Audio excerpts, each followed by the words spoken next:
ગૌશાળાને અપાતી સહાય વધારવા કોંગ્રેસ ધારાસભ્ય અમૃતજી ઠાકોરની માંગ. ગૃહમાં કહ્યું, હવે તો 30 રૂપિયામાં વડાપાઉં પણ નથી મળતા.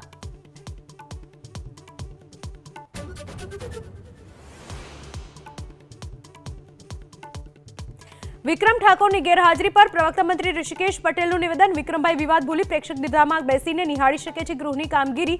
આવતીકાલે સત્રનો છે અંતિમ દિવસ.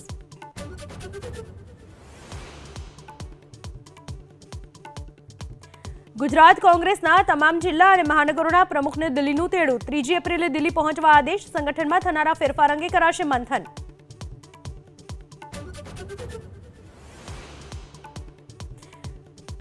દ્વારકાધીશ પર વિવાદિત ટિપ્પણી કરનારા નીલકંઠ ચરણ સ્વામી સામે ચોતરફ ફિટકાર. સુરતમાં આહિર સમાજે કર્યો વિરોધ. પરિમલ નથવાણીના મતે સ્વામિનારાયણના સાધુઓ માટે સનાતન ધર્મની ટીકા કરવી જાણે ફેશન.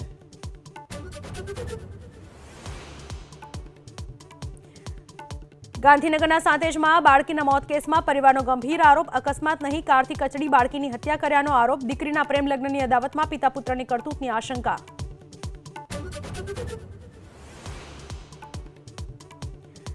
ઈદ પહેલા રસ્તા ઉપર નમાઝને લઈને રાજનીતિ. દિલ્હીના ધારાસભ્ય કર્નલસિંહે કરી માંગ કે રસ્તા પર નમાઝ પઢવા પર સંપૂર્ણપણે હોવો જોઈએ પ્રતિબંધ. યુપીના સંભલમાં છત પર નમાઝ પઢવાની મનાઈ.